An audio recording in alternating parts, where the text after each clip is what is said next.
la educación que queremos. Un gusto estar nuevamente en sus pantallas, aquí en RTP, la comunidad de la vida. Estamos en tu programa La Educación que Queremos. La Educación que Queremos es un programa de la Campaña Boliviana por el Derecho a la Educación. La Campaña Boliviana es una red de instituciones, organizaciones, instancias nacionales e internacionales y activistas de sociedad civil que buscan afirmar el derecho a la educación. La Educación que Queremos llega a sus pantallas gracias al apoyo de ICO, Cooperación Holandesa para el Desarrollo y la Educación. El programa de hoy lo dedicaremos a hablar sobre un tema altamente significativo para la sociedad boliviana. Hablaremos sobre la calidad de la educación. La calidad de la educación tiene que ver con qué proyecto de país tenemos, tiene que ver con el modelo económico que tenemos en el país, tiene que ver también con el modelo educativo que planteamos. Y hoy en día es un debate amplio y diverso desde diversos sectores sociales, desde las organizaciones sociales, cada organización de maestros, cada autoridad educativa, las instancias de sociedad civil, investigadores, estudiantes, toda la comunidad se suma y tiene propuestas sobre lo que es la calidad educativa. Es un tema también en disputa, en tensión, porque hay una mirada de ver la calidad educativa también solamente como medición, como una evaluación de la educación, pero esta mirada se complejiza a partir de esas distintas propuestas de la educación. Es importante hacer esa diferencia, que la calidad de la educación no es exclusivamente la medición y la evaluación de la calidad. Vamos a tener invitados muy importantes en este programa y vamos a ver este tema en profundidad. Soy Ingrid Vargas y les acompañaré en la educación que queremos. En Diálogo por la Educación. Estamos en tu sector en Diálogo por la Educación y hoy tenemos el grato placer de estar en compañía de José Luis Rivero Segarra. Él tiene formación en Ciencias de la Comunicación, Pedagogía y Gestión para el Desarrollo.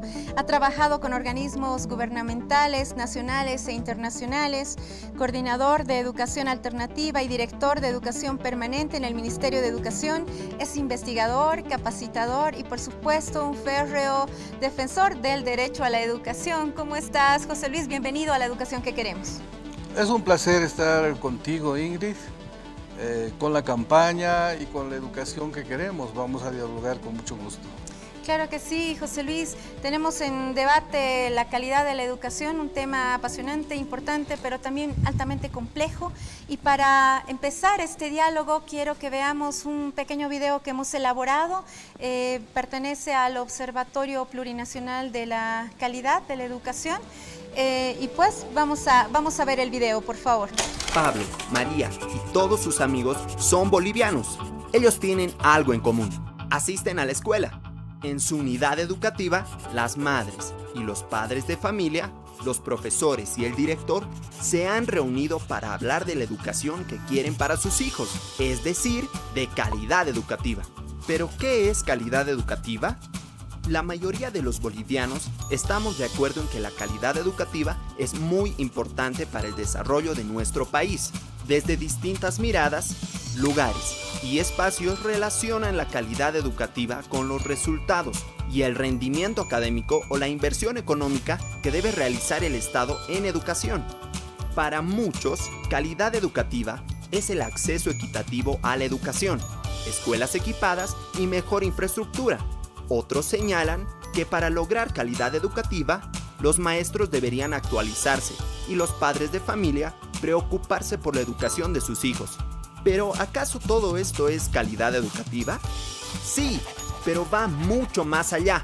Por eso consideramos necesario hablar de calidades educativas que reconozcan el potencial de los estudiantes, los conocimientos, la afectividad, la capacidad de resolver problemas con creatividad y el desarrollo de actitudes para la convivencia pacífica en comunidad nos muestran diferentes tipos de calidades educativas en función de la cultura, la lengua, el lugar de residencia y los hábitos de vida de los estudiantes.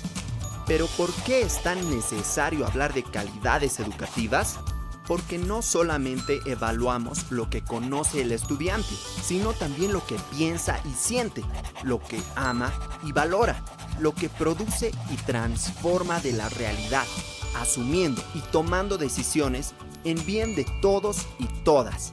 A partir de ello, podemos entender, comprender, analizar y conocer diversos aspectos de los hechos y fenómenos de la calidad y las calidades educativas, para construir modelos de educación más eficientes y eficaces. Por ello, el desafío es evaluar las calidades educativas para que todos y todas ayudemos a mejorar la educación en el horizonte del vivir bien. Observatorio Plurinacional de la Calidad Educativa. Bueno, José Luis, nos plantea el video hablar de ese tema, la calidad, las calidades de la educación, cómo entendemos este concepto desde una mirada plural también. Antes de entrar a la definición de la calidad educativa, quisiera poner en contexto una cosita. Hemos hecho reformas durante, van como 30 años, desde los 90 que se van haciendo reformas, aún más antes, ¿no? Pero hablemos de las últimas reformas, que en muchos países de nuestra América se han ido desarrollando. Y exactamente tiene ese nombrecito, reformas. Las modificaciones no han sido sustantivas, porque el modelo de escuela deviene de siglos atrás. Es una escuela que inclusive desde su infraestructura está pensada para la sumisión, la obediencia y la transmisión de conocimientos, ¿ya? Es decir, es una escuela como al estilo monacal, ¿cierto? Donde los monjes circulaban por los pasillos y adelante estaba el monje y los discípulos y el monje decía su dogma y los discípulos debían repetir. No tenían la posibilidad de debatir, de discernir. Lo que tenían que hacer era simplemente repetir y para eso debían ser sumisos y obedientes. La escuela traslada esa forma de organizar el proceso de conocimiento o el aprendizaje a su práctica, a su experiencia.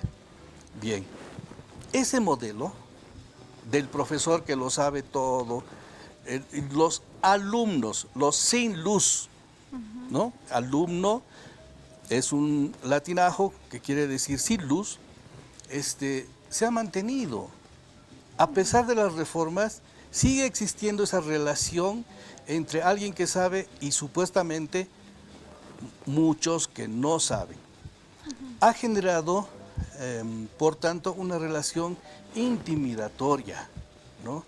Una relación de memorizar el conocimiento, no producir el conocimiento, de transferir unas ideas, no de generar ideas, no de problematizar la realidad.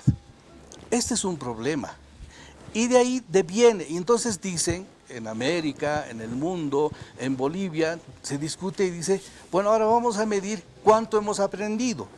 Léase, cuánto hemos memorizado, cuánto hemos acumulado de información en nuestro cerebro. Burdamente diríamos, cuánto han almacenado en nuestra cabeza, ¿no? Como estudiantes de información, y ahora los vamos a medir. Así aparece este elemento de la calidad educativa para medir el conocimiento. Esa información que inclusive se ha mercantilizado el concepto y se dice, vamos a medir el rendimiento educativo. A ver, ¿cuánto han almacenado? ¿Cuánto han adquirido? Dicen. Claro. Es un préstamo de la economía, del mercado, adquirir conocimientos. Los conocimientos no se adquieren, se desarrollan, pero hemos internalizado ese concepto. Así viene esta línea de medir el rendimiento escolar como una forma de demostrar que si la calidad educativa era alta o baja. Y así también se han establecido competencias entre los estudiantes, entre las unidades educativas, entre los países. Fíjate cómo ha devenido en una situación muy contradictoria y muy adversa al proceso de aprendizaje. Exactamente, y también de ahí nace, ¿no?, la educación de excelencia, la educación para los sectores populares, la diferenciación del tipo de educación según a lo que puedas pagar también. El estudiante se convierte en un consumidor de la educación y quien tiene más posibilidades económicas tiene derecho a acceder a una mejor educación. En este proceso que nos planteas, que creo que es fundamental porque hay una crítica muy importante también de ese modelo vertical que se impone desde la educación para pensar la calidad de la educación, cuán importante también es diferenciar la medición, la evaluación de la calidad de la educación y construir realmente una educación de calidad, inclusiva, equitativa. Fíjate, en todo este amplio debate, por ejemplo, nuestro país ha debatido y en un tiempo se ha negado a formar parte de las mediciones en América Latina. Hay un trecho, un tiempo bastante apreciable en el que Bolivia no aparece, ¿no?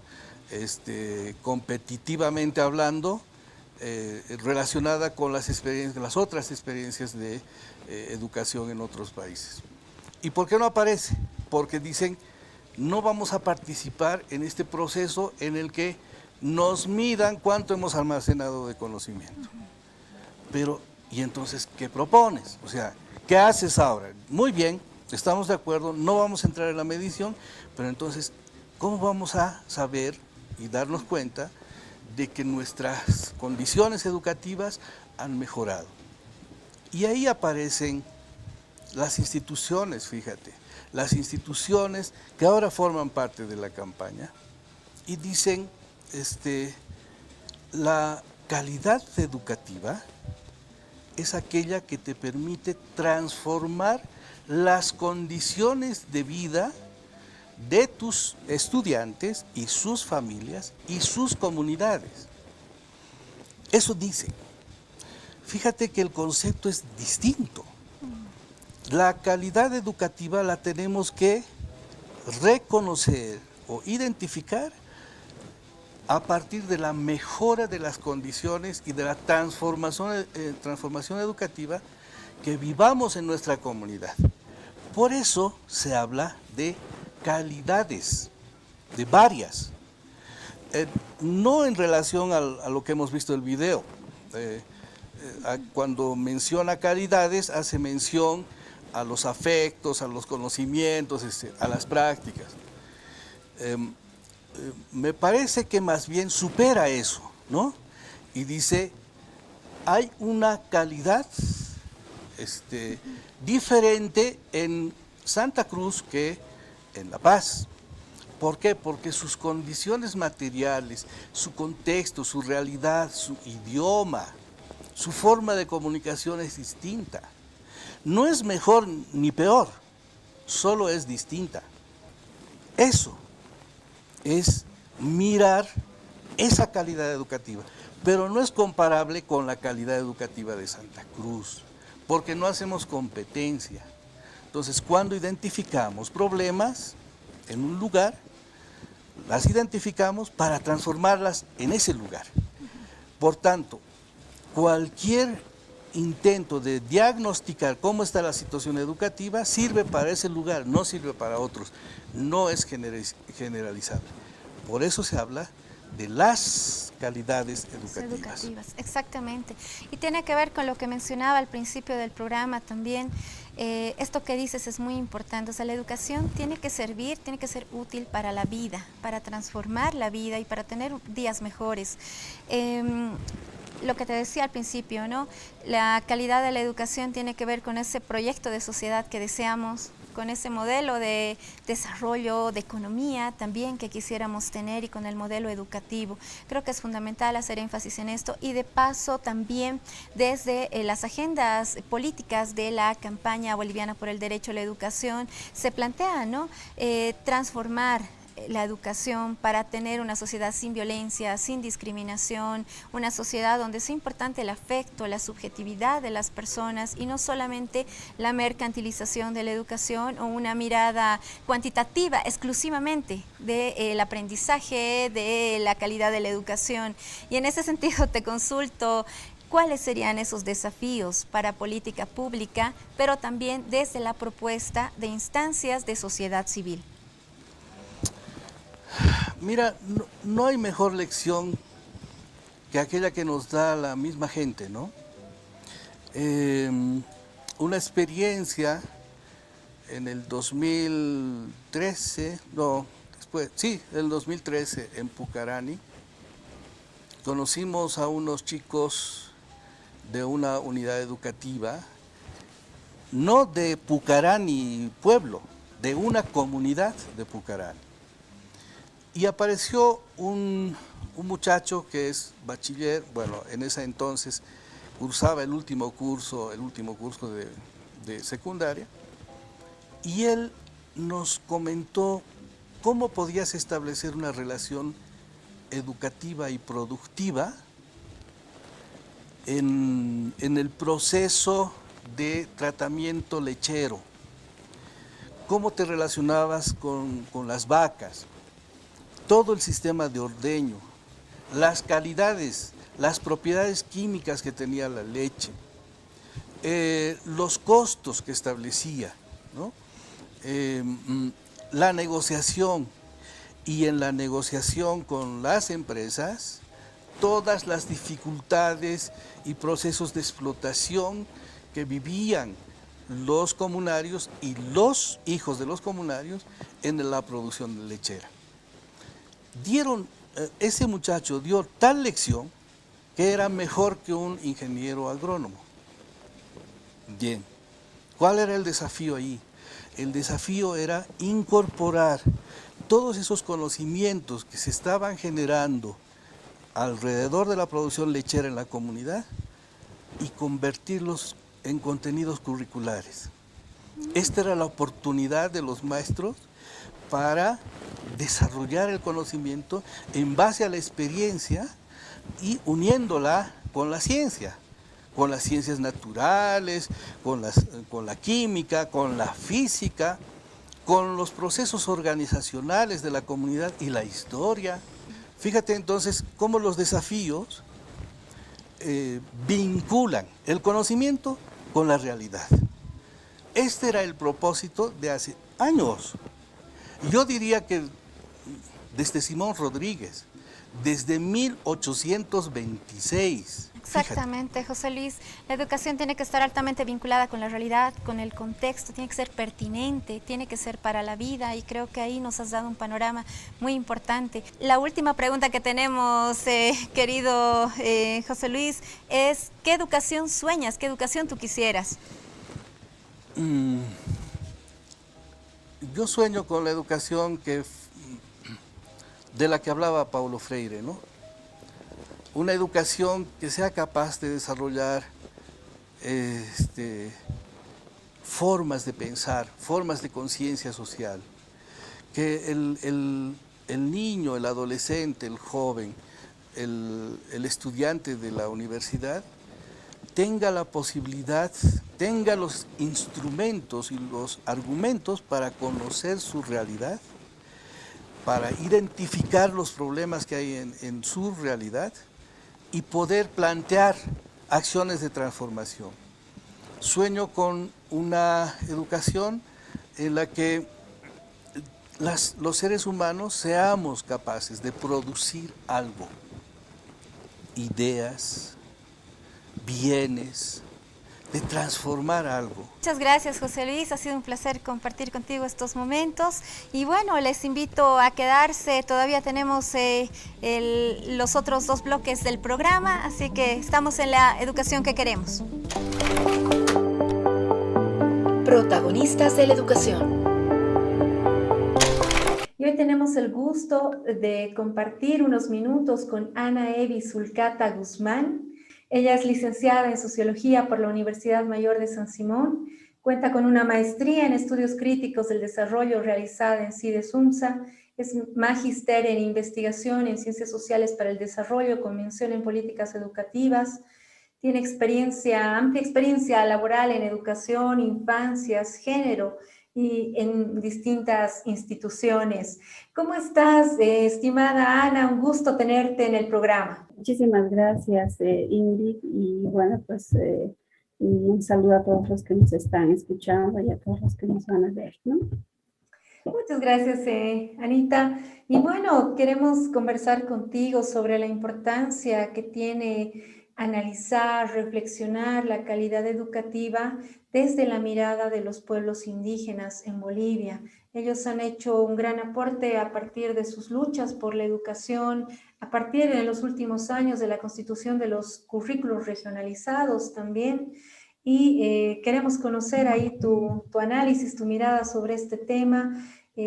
¿Cuál es la importancia de entender la calidad educativa desde esta mirada? Una pregunta bastante amplia, muy compleja, y digamos, no podemos empezar a hablar de un tema de calidad educativa sin mirar el contexto, un contexto histórico que tiene que ver mucho con esta orientación, digamos, de las políticas educativas que han venido sucediendo en el país, ¿no? Hablamos en este sentido porque lamentablemente, digamos, se ha entendido la calidad educativa con datos, con números, con mediciones, ¿no? Y a veces ese significado que se le da a la calidad educativa no logra encajar, digamos, en una realidad como la nuestra, multicultural y pluricultural como es nuestro país, ¿no?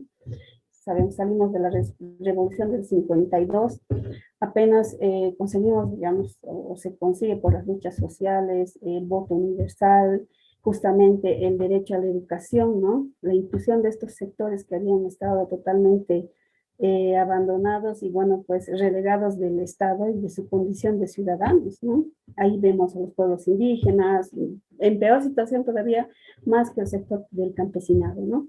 Entonces, ahí todavía hay una historia que todavía no termina de escribirse en el país, ¿no? Porque vemos ya como el corte del 52, un proceso histórico muy importante de conquista de los pueblos, pero también ahí hay todo un discurso político desde el Estado, ¿no? Entonces, ahí también la política estatal del momento y la coyuntura de un periodo va a determinar cómo se va a ver la calidad educativa, ¿no? Entonces, en ese proceso, tal vez lo más importante de lo que es la calidad educativa va a tener que ver con un proceso de medir cuántas escuelas van a haber, cómo se va a hacer la educación, el número de estudiantes, quiénes ingresan, quiénes no. Y en este periodo hablamos de una educación homogenizadora. La marcha de la tierra y el territorio, que no solamente que tiene que ver con la conquista de un espacio, digamos, ¿no? De los pueblos indígenas, de realmente conseguir la titularidad de sus tierras, sino tiene que ver también con el hecho de ser visibilizados ante una sociedad que los invisibiliza y que no pudo recuperar la riqueza de las culturas, de la identidad, de la lengua que tienen los pueblos indígenas, ¿no? Va a ser un momento fundamental la Asamblea Constituyente, donde ahí es donde estos consejos educativos, mediante sus representantes, van a llevar esta propuesta que ya la habían trabajado desde los años 80, 90, a que se concrete en la ley. Entonces, ahí ya estamos hablando de ver una política educativa que va a ser desde los pueblos indígenas, ¿no? Entonces, ahí la calidad educativa, por ejemplo, va a perder un poco ese sentido, ¿no? Por eso es que hay muchas críticas en esta última etapa de implementación de la Avenida Sinani, y se dice, no hay, por ejemplo, un centro, no ha habido mediciones de la educación, o sea, no ha habido para ver cómo estamos avanzando, ¿no? ¿Qué es lo que ha pasado? ¿Dónde está el observatorio de la educación, por ejemplo, no? Debería haber reportes de cuánto se ha avanzado, de cuánto se ha hecho. Pero ahí hay un tema fundamental que no se ha empezado a hablar sobre qué tipo de calidad educativa estamos hablando en este nuevo contexto de un modelo educativo que no va a responder de manera directa a unos estándares, ¿no? Generales que sean generalizados, digamos, para toda la población boliviana.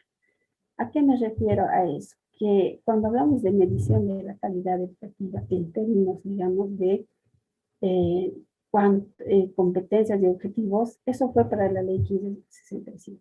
Pero en esta nueva ley es distinta porque la mirada es holística, ¿no? Entonces ahí tendríamos que hablar de una medición, sí, de la calidad educativa, pero en términos distintos, ¿no? En términos tal vez más cualitativos, más de procesos, más de actores, ahí entraría lo que es la participación, eso enfocado a lo que es, digamos, una mirada de cambiar, de una mirada, una nueva concepción de lo que es la calidad educativa, ¿no? Ana, nos has expuesto un panorama muy importante de la propuesta de los pueblos indígenas sobre la calidad educativa y destaco ahí también la conquista que significa la educación para los pueblos indígenas, el tema de la tierra, el territorio, el reconocimiento de derechos, la ciudadanía desde la educación, la diversidad de las culturas, la identidad, la política de interculturalidad, plurilingüismo también, y que marca la política educativa de nuestros días. Entonces, en este contexto, ¿cómo tú ves las propuestas ya de currículos regionalizados que han desarrollado los CEPOS, pero detrás de CEPOS toda la propuesta justamente de los pueblos indígenas? ¿Cuál es el aporte a la calidad educativa desde los currículos regionalizados? Desde los currículos regionalizados podemos decir, teniendo una mirada amplia y diferente de lo que es la calidad educativa, vamos a decir que se ha aportado en qué. Uno, la escuela, al fin, digamos, en este modelo, lo que intenta hacer es llevar la comunidad a la escuela. Este aporte tiene que ver con ¿qué? Con la recuperación de saberes y conocimientos de los pueblos indígenas, ¿no?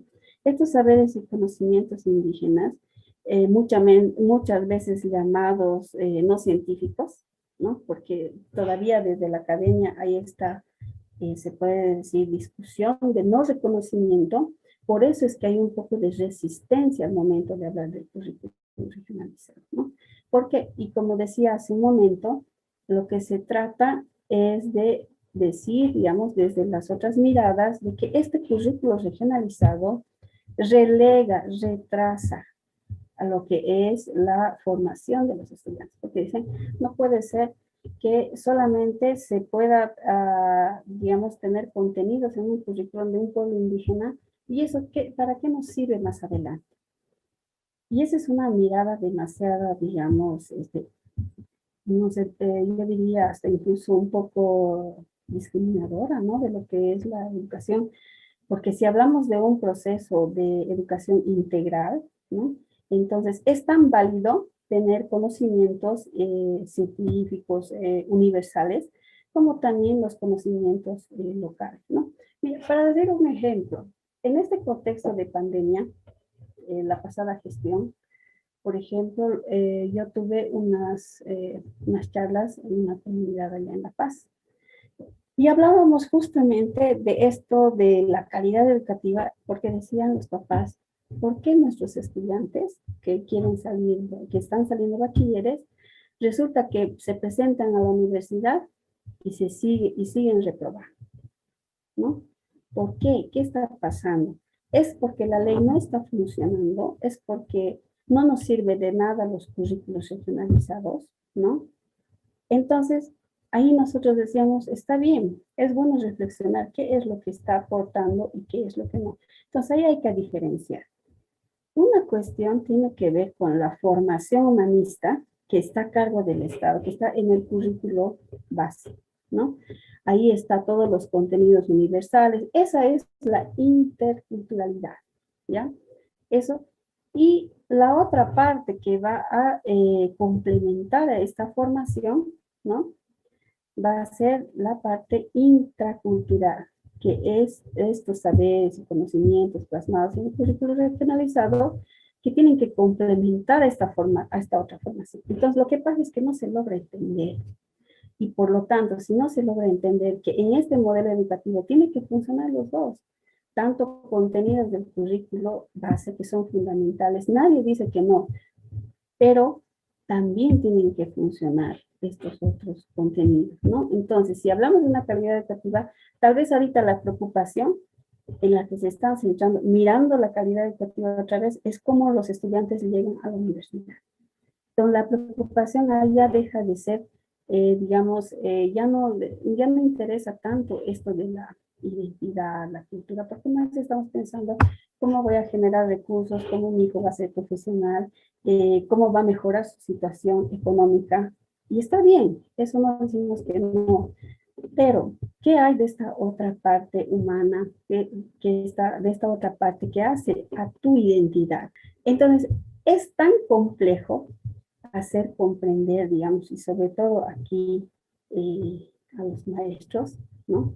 Porque a veces todavía tienen esta mirada demasiado, digamos, retrógrada, se podría decir, ¿no? De ver a esta como una diferenciación y que más bien en vez de sumar, digamos, no sirve, ¿no? Nos está retrasando, digamos, ¿no? Nos está llevando hacia el retroceso.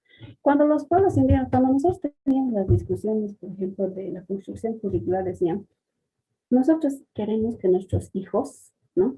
Sean capaces de hablar no solamente nuestro idioma, sentir en nuestro idioma, tener nuestra identidad, pero que sea tan, por ejemplo, tan chiquita, ¿no? Como aquí en Bolivia, como en la China, como en Rusia, donde sea que se siente orgulloso de ser, primero, de un pueblo indígena, que se siente orgulloso de ser boliviano. Entonces, Es así justamente, Ana, y creo que has puesto en debate temas centrales para hablar de este tema, como por ejemplo la comunidad, llevar la comunidad a la escuela. Ese ha sido un gran acierto de toda esta propuesta de muchos años, de una mirada larga, ¿no? De aporte de los pueblos indígenas a la educación. La comunidad puede tener también mucho que aportar a la educación. Todos los potenciales de las comunidades, la cultura, la educación, forman parte de esa educación integral que tú mencionas. ¿Por qué no? Al pensar la educación integral puede estar la identidad, puede estar la diversidad como riqueza, como aporte, como potencial, y creo que es muy importante destacar esto. Y también subrayar que no tiene que haber esta mirada desde arriba, hacia los currículos regionalizados. Yo creo que tenemos todos el deber, la responsabilidad de informarnos mucho más sobre el aporte de estos currículos regionalizados, de mirarlos más bien como una forma más de enriquecer nuestra educación, y creo que la identidad es parte del ser humano y tenemos que verla así, ¿no? Tenemos que también los bolivianos darle crédito a la subjetividad, a la creatividad, a las ideas, a la historia de cada uno, de cada una. Entonces, ahí también está esa propuesta de calidad educativa desde los pueblos indígenas. Estimada Ana, muchas gracias por esta exposición, y también te quiero consultar ya para finalizar, ¿cuál es la educación que tú sueñas? ¿Cuál es la educación que tú quisieras que exista? yo soñaría con una educación donde, si bien hablamos de eficiencia, eficacia, posibilidades de trabajo, yo quisiera que haya una educación donde realmente tu educación responda a los objetivos de tu vida, ¿no? Que responda a lo que tú vas a desempeñarte como profesional, pero también que responda a criterios y a valores que tienen que ver con la propia identidad de tu país, de tu pueblo, de tu comunidad. Y sobre todo tratar de cada vez aminorar las brechas que hay, porque lamentablemente hablamos a veces de estudiantes de primera, de segunda, ¿no? Porque las diferencias en cuanto también a lo que son áreas rural y urbanas siguen existiendo. Y eso tiene que acabar. Por eso es que hablaba de esto del acceso a escuelas de formación, a universidades, ¿no? No, muchas gracias, Ana. Realmente tenemos que lograr generar, construir una educación para la vida, como tú dices, y ese es el reto, ese es el desafío también que va a encarar todo un proceso seguramente de medición, de evaluación más adelante que haga nuestro país, y tiene que estar presente ahí toda esta propuesta de los pueblos indígenas que realmente pasan por la vida. Enseguida regresamos con La educación que queremos.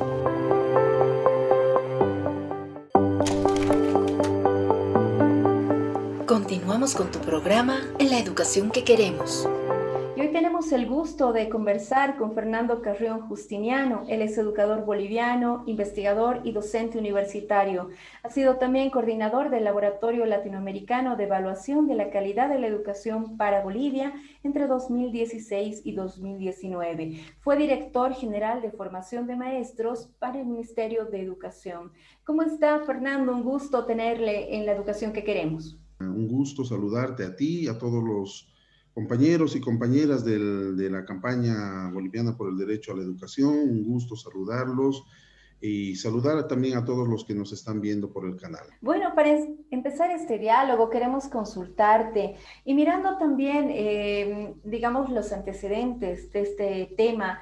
¿Cuáles han sido las experiencias del país en torno a mediciones de la calidad de la educación y qué características han tenido estos procesos? No son muchas de las que están registradas, no son muchas y más bien son bastante parciales las que han habido, ¿no? Con ciertos enfoques, digamos, no con este enfoque integral, sino más bien con un enfoque más parcial, ¿no? Lo más cercano a nuestra época, lo más cercano al contexto en el que vivimos, sería el ETARE, ¿no? Los trabajos hechos por el ETARE antes de la reforma educativa. También Bolivia participó en el PERCE, en el primer estudio regional comparativo de la calidad de la educación del IESE, ¿no? También participamos en ese... en realidad, incluso participó Bolivia en la fundación del IES en 1994 en México, ¿no? Y luego en el PERCE participó. Luego tenemos esas experiencias del ETARE y nada más, ¿no? Son muy, muy pocas. La Constitución Política del Estado, sí, la aprobada el 2009, habla de la creación del Observatorio de la Calidad de la Educación, ¿no? El Observatorio Plurinacional de la Calidad de la Educación, que ha hecho algunas acciones de evaluación, otras de medición de la calidad de la educación, pero muy focalizadas, muy puntuales, algunas de tipo documental, otras centradas, por ejemplo, en las escuelas superiores de formación de maestros, las exnormales, ¿no? Más ha trabajado en el enfoque, en la visión general de calidad educativa para el sistema educativo plurinacional.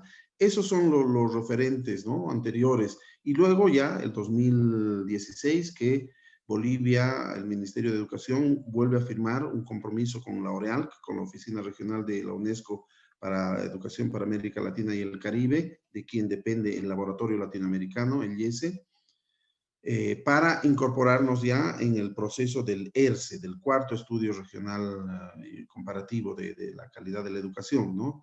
Entonces hemos participado en el PERCE, en el primero, y teníamos toda la intención de participar en el cuarto. El segundo, el CERCE y el TERCE, los dos estudios del Laboratorio Latinoamericano del IESE, no ha participado Bolivia, ¿no? Luego han habido unas experiencias casi anecdóticas, ¿no? De evaluación y de medición de la calidad. Recuerdo un año, no sé quiénes estarían en la alcaldía de La Paz, pero fue una cosa realmente anecdótica. Un grupo de funcionarios del municipio de La Paz tomó unas preguntas de la prueba PISA, otras preguntas del IESE, hizo un poco un copy-paste de pruebas y las aplicó en algunas unidades educativas de La Paz y publicó los resultados, pero los publicó con bombo y platillo. Creo que incluso hay un documento impreso, ¿no? Al final desapareció ese documento y no se volvió a mencionar justamente por lo inconsistente que era ese amague de estudio, ¿no? De lo que recuerdo, Ingrid, esos serían los antecedentes, ¿no? de evaluación de la calidad. Cuando Bolivia opta por desarrollar este proceso de medición a través del Laboratorio Latinoamericano de Evaluación de la Calidad de la Educación, ¿cómo podemos entender al IESE? ¿Qué características tiene? ¿Y cuál es la importancia de la participación también de nuestro país en este informe, en este estudio? Y antes de contestar tu pregunta, un contexto, un antecedente importante para entender lo que voy a comentar respecto a lo que consultas, es el hecho de que la calidad, la medición de la calidad o la evaluación de la calidad educativa es un tema de hace unos 20 o 30 años que se ha ido imponiendo en las agendas educativas internacionales, en los organismos multilaterales, etcétera, ¿no?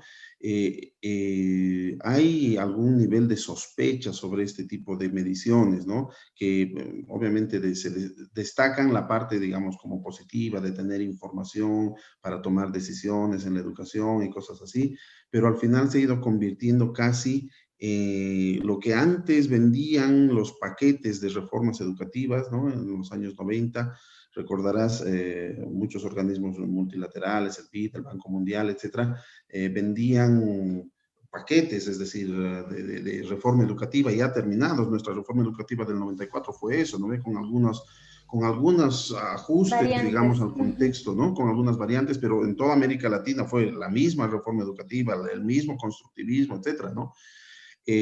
Ante el fracaso de ese tipo de reformas, que en realidad son también imposiciones ideológicas y hasta de políticas financieras, porque venían condicionadas, etcétera. No voy a abundar en el tema, me parece que es bastante conocido el tema. Han optado por tener otra forma de control y de condicionamiento para el tema de la ayuda y el financiamiento a la educación. Bueno, este es el escenario, el antecedente, ¿no? Entonces, con una constitución como la de Bolivia, con una ley, con una política educativa como la de la ley Avelino Oceñana y Lizardo Pérez, el cuestionamiento y la pregunta y el debate sobre qué tipo de evaluación de la calidad vamos a tener, no se niega esto, es absolutamente necesario tener información, pero comenzando con la primera pregunta, ¿qué se entiende por calidad educativa? ¿Cómo el país entiende calidad educativa? No adscribiéndonos simplemente a enlatados que ya existen, ¿no? Sino haciendo algo para nuestro propio contexto. Este tipo de políticas obviamente lleva más tiempo porque tienes que construir tu propio enfoque, tu propio sistema de evaluación, pero es para ti, ¿no? Y te va a servir a ti principalmente para tomar tus decisiones de mejorar la información que reporte un sistema de evaluación de la calidad educativa que tú has construido a tu medida, ¿no? De acuerdo a tu contexto, te va a servir para ti. Ciertamente no va a tributar y no vas a aparecer en los rankings internacionales, ¿no? Pero esa no es la finalidad del tema de la calidad, de la evaluación de la calidad. Entonces, dicho este antecedente, y ya respondiendo a tu pregunta, Bolivia opta el 2016, porque además participó, como te digo, en la creación del IESE, por este tipo de evaluación, por el ERCE, ya, ¿no? Sobre todo porque las evaluaciones del laboratorio latinoamericano van acompañadas por una visión que es muy interesante. Primero, que son evaluaciones que no vienen, repito, tal vez el término pueda molestar a alguien, enlatadas, ¿no? Que no vienen ya prefabricadas, precocinadas, de manera que alguien, una institución, un equipo técnico diseña y para todos aplica la misma evaluación con algunas adaptaciones culturales simplemente, ¿no? No, en el laboratorio la forma de trabajar es una forma colegiada, ¿no? De hecho, la instancia más importante de decisiones no es la OREALC, no es el coordinador del IES en general, sino es la asamblea, la reunión de coordinadores nacionales de los países que están participando, ¿no? Yo he tenido la suerte de participar en toda la preparación de lo que tendría que haber sido el ERCE. Entonces, es un trabajo colegiado, es un trabajo que se hace en función del acuerdo con todos los países. Segundo aspecto importante que nos llamó la atención y que nos inclinó para trabajar con el IESE fue el hecho de que es un estudio de la calidad educativa de base curricular, se llama. ¿Qué significa eso? Que las preguntas que se hacen, los ítems que se aplican luego en la evaluación a los niños en las aulas, responden al currículo real, al currículo que cada país ha definido. Entonces, el primer trabajo del IESE, antes de preparar un estudio, antes de preparar el ERCE, por ejemplo, ha sido de lo más interesante porque hemos reunido los currículos de los 18 países que íbamos a participar en el ERCE, en el cuarto estudio, Y hemos ido viendo año por año de escolaridad, área por área de conocimiento, ¿qué se esperaba? ¿No ve? ¿Qué se esperaba de lectura? ¿Qué aspectos de lectura? ¿Cómo debería terminar un niño de tercero de primaria en el tema de lectura en el currículo de Guatemala, de México, de Argentina, de Chile y de Bolivia? Y se encontraron elementos comunes, ¿no?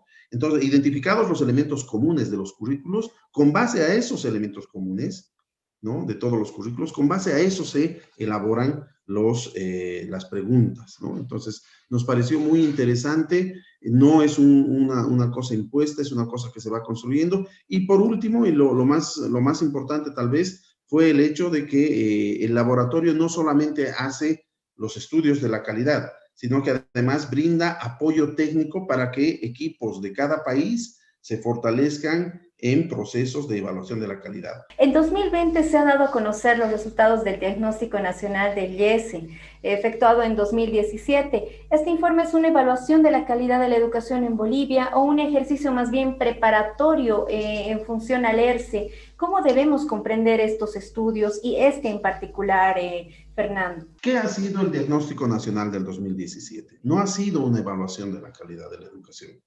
¿no? ¿Por qué? Porque ha sido el terce aplicado a Bolivia. El tercer estudio que se trabajó sin la participación de Bolivia, sin tener en cuenta el currículo de Bolivia, etcétera, ¿no? Se lo aplicó en Bolivia. ¿Y por qué se lo aplicó? Como te digo, uno de los elementos importantes del acuerdo con el IESE fue que el IESE pudiese transmitir capacidades y conocimiento y tecnología para la elaboración y llevar adelante evaluaciones, ¿no?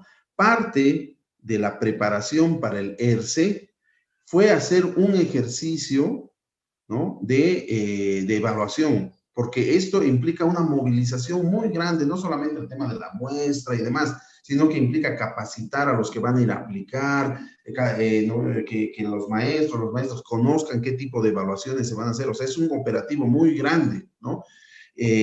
Para no caer en improvisaciones ya el 2019, cuando tenía que aplicarse, el 7 de noviembre del 2019 debía aplicarse el ERCE, el cuarto estudio. El 2017 ya hicimos un operativo preparatorio.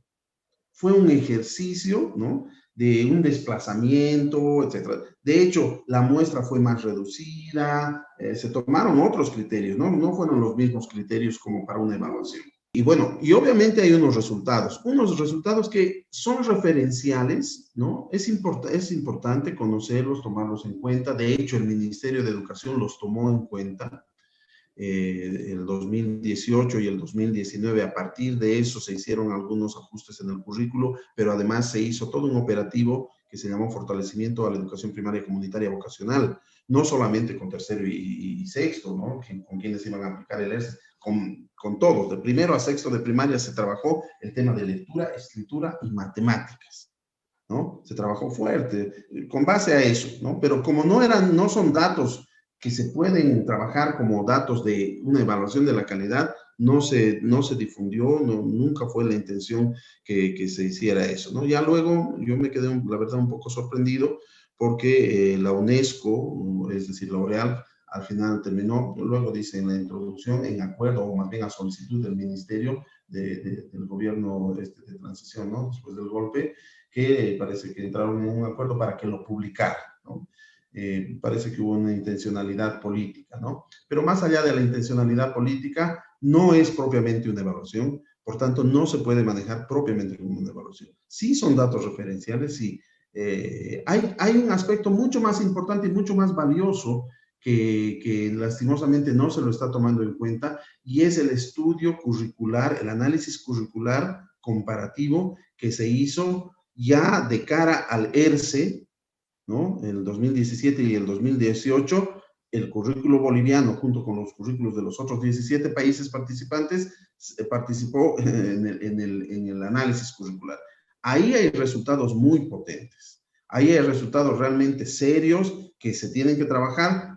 Ya el Ministerio de Educación en el 2018 y 2019 hizo algunos ajustes con base a ese análisis curricular, y eso sí se puede discutir porque sí, Bolivia ha participado plenamente, ¿no?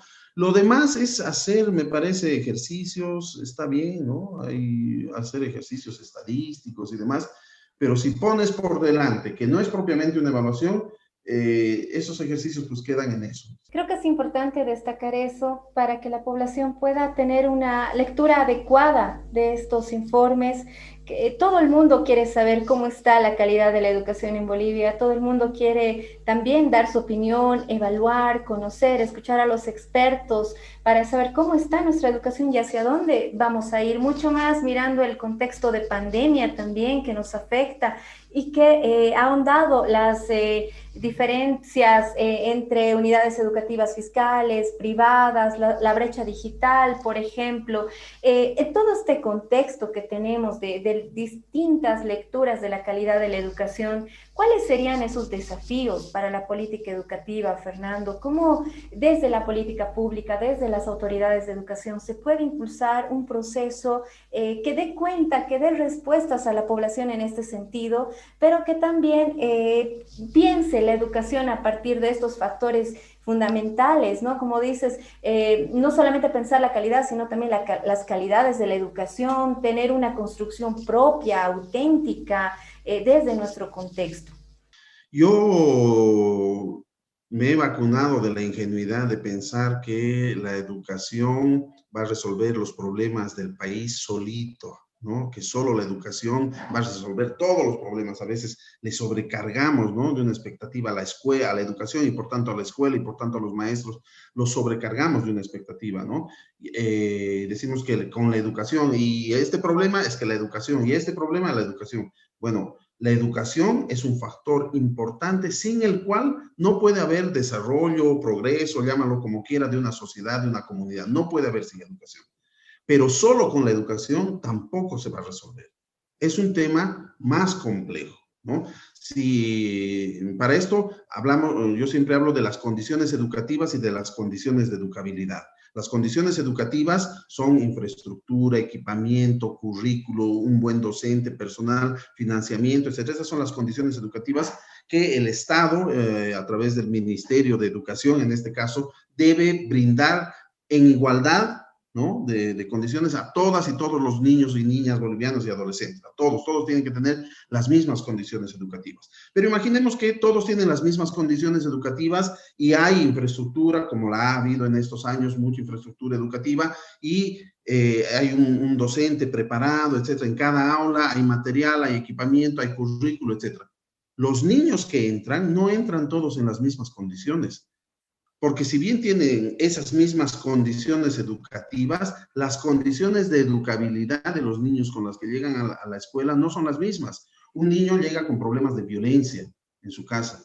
El otro niño llega con problemas de hambre. El otro niño está con problemas de salud. El otro niño, etcétera, ¿no? Es decir, el tema de calidad educativa no es un tema solamente del sector educativo. Calidad educativa es un trabajo de toda la sociedad. Nunca va a poder haber calidad educativa realmente, a menos que estemos pensando solamente en los cerebritos de nuestros estudiantes. Nunca va a poder haber calidad educativa si es que no se trabaja junto con las políticas educativas, políticas de vivienda, políticas económicas, políticas de seguridad, políticas de género, etcétera, ¿no? Nunca va a poder haber realmente calidad educativa. Por otro lado, tenemos que enfocarnos en temas que hemos dado por sobreentendidos y no lo están.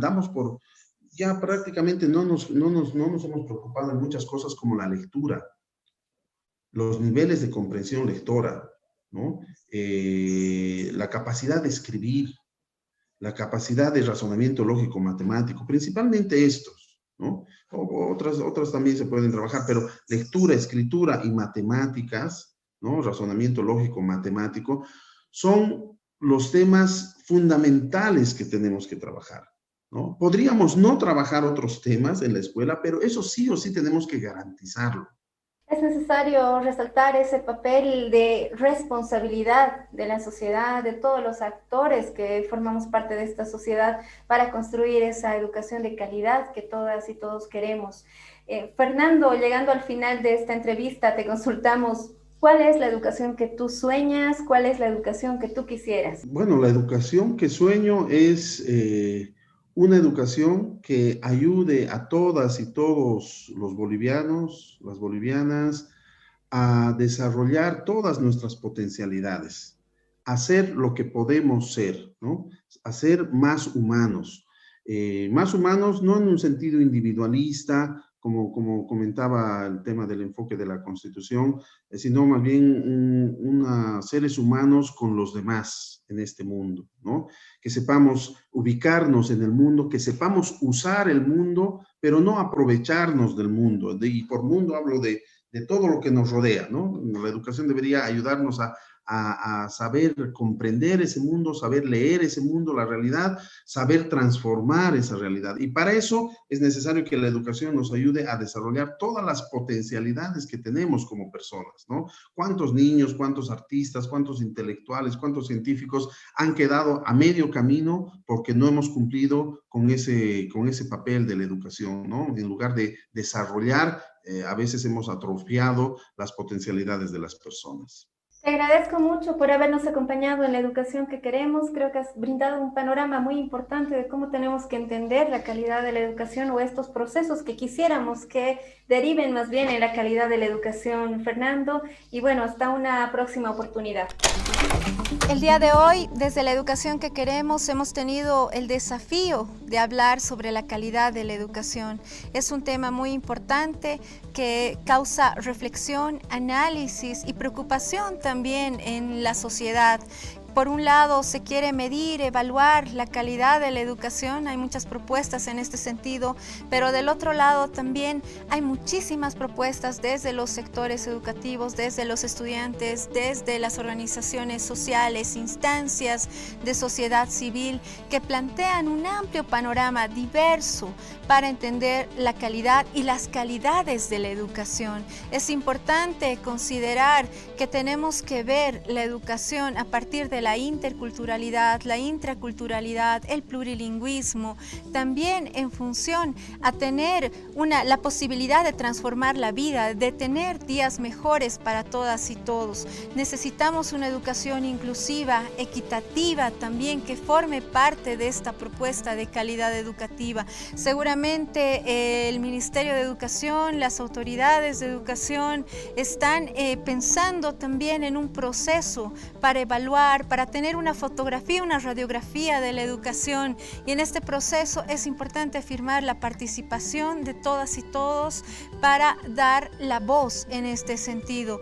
Les agradezco por habernos acompañado en la educación que queremos y bueno, les invito a próximas ediciones de nuestro programa. La educación que queremos, un programa de la campaña boliviana por el derecho a la educación.